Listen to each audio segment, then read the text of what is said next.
Bismillahirrahmanirrahim. Assalamu alaikum. This is Javeera Shahid, and today we are going to discuss our topic, which is fracture healing. Fracture healing fracture healing का बात हम तब करते हैं जब हमारी बोन जो है उस पर पीओपी लगने के बाद, सर्जरी के बाद, या जो भी उसमें मसला है आपने उसको ट्रीट कर दिया, बात आ रही है फ्रैक्चर के हील होने की। आपकी बोन फ्रैक्चर थी और अब आपने उसकी हीलिंग देखनी है।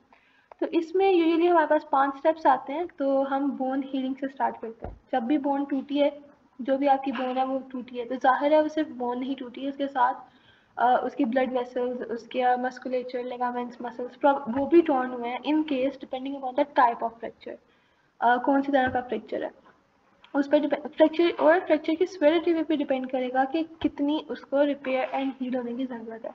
लेकिन नॉर्मली जब हम बोन हीलिंग पढ़ते हैं तो इसके अंदर हमारे पास सबसे पहले जो स्टेज आती है वो है हेमाटोमा फॉर्मेशन की या फ्रैक्चर हेमाटोमा की। इसके अंदर ये है कि आपका जो भी बोन टूटी है उस जगह पे हेमाटोमा फॉर्मेशन होती है, यानी जो ब्लड है ब्रोकन वेसल से वो सारा एक क्लॉट फॉर्म कर देता है और वहाँ पे जो एरिया है वो सारा स्वॉलन और पेनफुल हो जाता है। अब वो एरिया स्वेल और पेनफुल इसलिए होता है क्योंकि वहाँ पे डीऑक्सीजनेशन हो जाती है।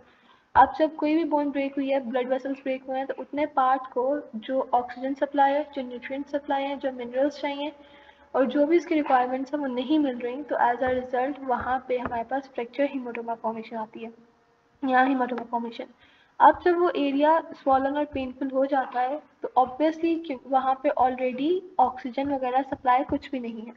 इसका मतलब है वहाँ पे सेल डेड हो जाएंगे। जब सेल डेड हो जाएंगे तो वहाँ पे डेब्रिस फॉर्म हो जाएगा और यही स्टेज बेसिकली इन्फ्लेमेटरी स्टेज होती है, जहाँ पे डेड सेल्स हैं वो वहाँ पे जाके एक्यूमुलेट हो जाते हैं, मतलब वहाँ पे ही होते हैं तो वो डेड होते जाते हैं। तो dead cells at the fracture site release inflammatory mediators. अब जो इन्फ्लेमेटरी मीडिएटर्स हैं वो हमारे पास साइटोकाइंस होते हैं जो कि मैक्रोफेजेस को अट्रैक्ट करते हैं।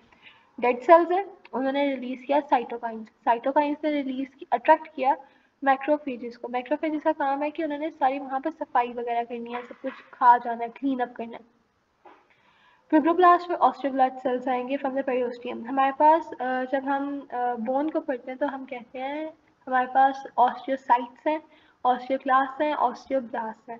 हर सेल का डिफरेंट काम है। ऑस्टियोसाइट हमारे पास एक मेच्योर बोन सेल होता है और ऑस्टियोब्लास्ट और ऑस्टियोक्लास्ट हमारे पास बोन फॉर्मिंग एंड बोन कह लेंगे डीजनरेटिंग सेल्स आते हैं, यानी वहाँ पे बोन हील एंड रिपेयर का जो प्रोसेस होता है वहाँ पे ऑस्टियोब्लास्ट और ऑस्टियोक्लास्ट दोनों होते हैं, यानी bone forming sales and bone destroying sales, मतलब वहाँ पे क्लियर अप करने वाली चीज़ें।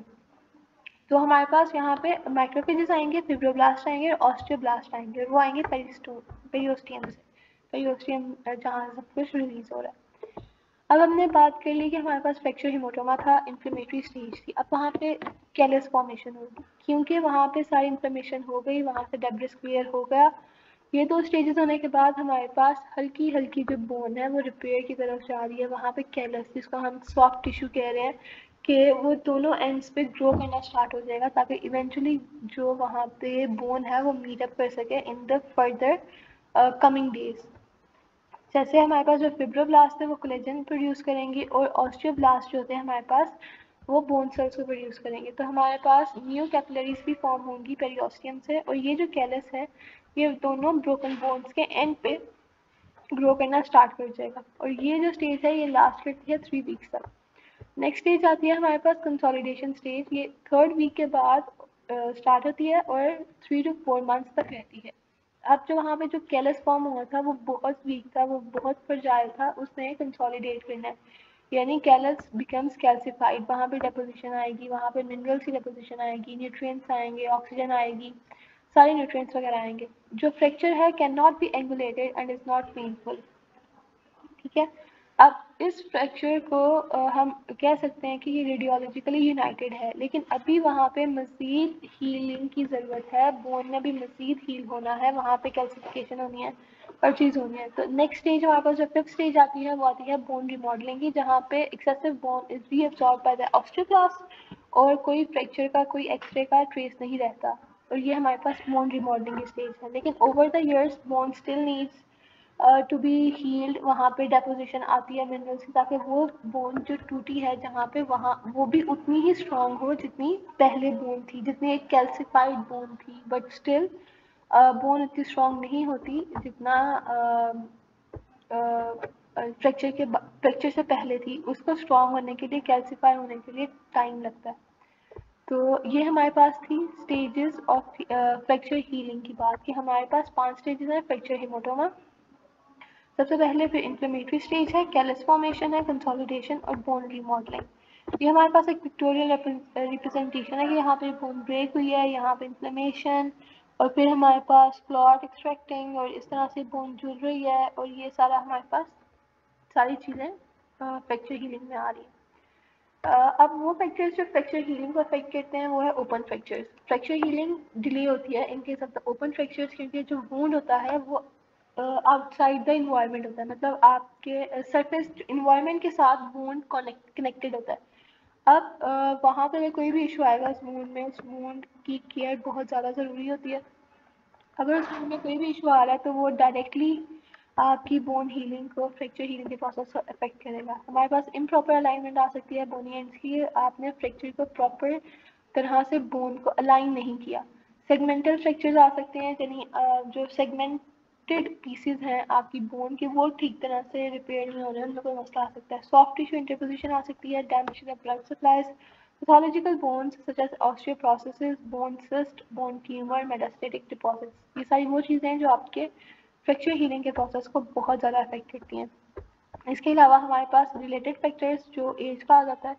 आप सबको पता है कि बूढ़े लोगों में जो बोन हील एंड रिपेयर होने का प्रोसेस है वो बहुत स्लो है, न्यूट्रिशन बहुत अफेक्ट करती है। अगर आप प्रॉपर डाइट नहीं ले रहे तो आपकी बोन की जो रीमॉडलिंग का प्रोसेस है वो स्लो हो सकता है। इम्यूनोसप्रेशन डिपेंड करेगा। डायबिटिक पेशेंट में हीलिंग का प्रोसेस बहुत डिले होता है। स्मोकिंग और ये अल्कोहल और ये सब चीज़ें जो पेशेंट रिलेटेड फैक्टर्स हैं ये बहुत अफेक्ट करते हैं।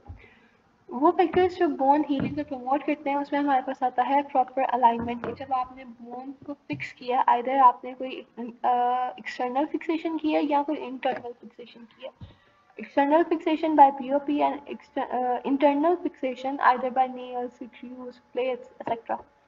Depends upon कि उसकी proper alignment बहुत ज़्यादा ज़रूरी है, वरना bone जो है आपकी उसी तरह से फॉर्म होगी एंड वो फंक्शनल यूज़ में उस तरह से नहीं आएगी। Good nutrition and early age, अगर बच्चों में फ्रैक्चर होता है हो रहा है या नॉर्मल टीन एज में फ्रैक्चर हो रहा है तो वो आपकी age compare to old age ज़्यादा अच्छे तरीके से रिपेयर कर सकती है। It depends upon the good nutrition too. So that was all about the fracture healing. ये बहुत crucial है। fracture healing के बारे में आप सबको आइडिया होना चाहिए। So I hope this lecture is being clear.